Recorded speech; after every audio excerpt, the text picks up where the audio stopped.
Scoring a horse on a tight rein versus a loose rein. So one of the good comparisons that makes sense in my head that I use at my clinics is if you're speed racing. And so if you're sitting at a red light and you're waiting for that light to turn green and you're about to race somebody beside you, do you want your foot off the gas pedal or do you want your foot on the gas pedal?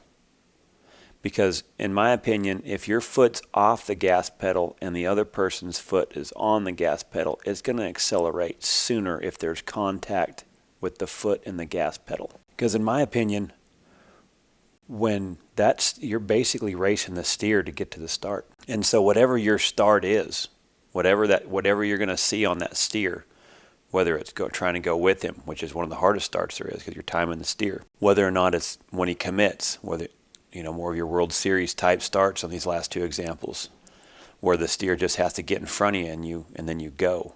Or if it's a slower start at a World Series, like in a number 7 or number 8 roping, where the steer has to take a step and then you're out. Either way, once the start gets there, you want to be able to go. That's why I like a tight rein scored horse, because I want to be able to feel his mouth in my hand where there's contact, where the reins are tight from my left hand to the bit, where it's snug. So when I want to go, it's instant. So my rein length, I like my rein short enough where my rein is tight right before it gets to the saddle horn. That way there's good contact. So when I'm able to see that start, when whatever the start is, when my left hand goes forward, that's what I want that horse reading. Now a loose rein score is to where there's not as much contact from your left hand to the bridle. And so there's a lot of times from your left hand to the horse's mouth, the reins will be loose.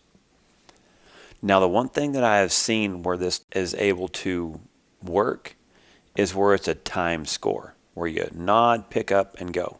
So that delay from the time you nod, pick up, and go, if that start hits that timing, it works pretty good. The holes that I see in it, though, is it's very one-dimensional. If you pick up and you want to go, if you pick up and then you go and the steer hasn't left yet, you're in a bind. If you pick up and that steer's already gone, you're in a bind. And so that's where I think the holes are, in my opinion, with the loose rein. Now, a lot of times I think the reason why a lot of people score with loose rein is because the horse doesn't take the pressure in the bit very well. When you pick up, the horse gets real nervous, or when you pick up, the horse might elevate.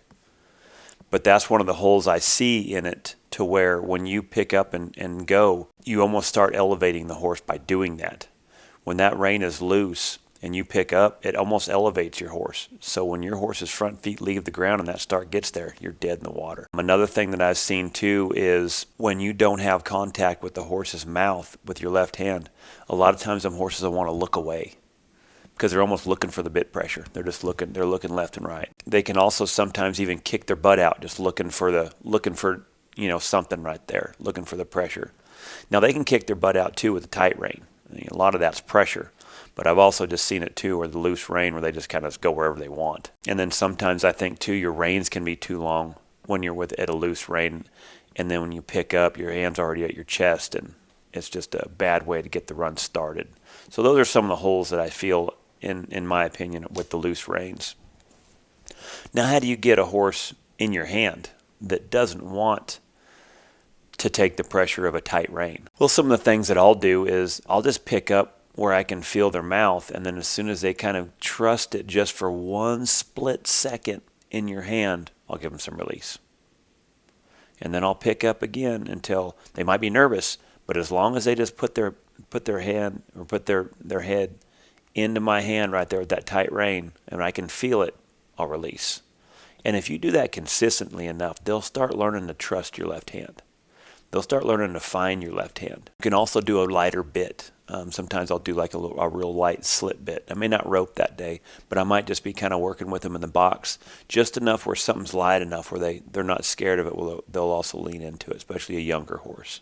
But you want to get him confident in your hand. You want to get him to look for that hand in that box. You want to get him to where he can trust that left hand. So you've got to learn to develop that left hand. Remember, the start sets up the run. So the better start you can get, the faster your times are going to be able to present themselves. You rope with your right, but you win with your left.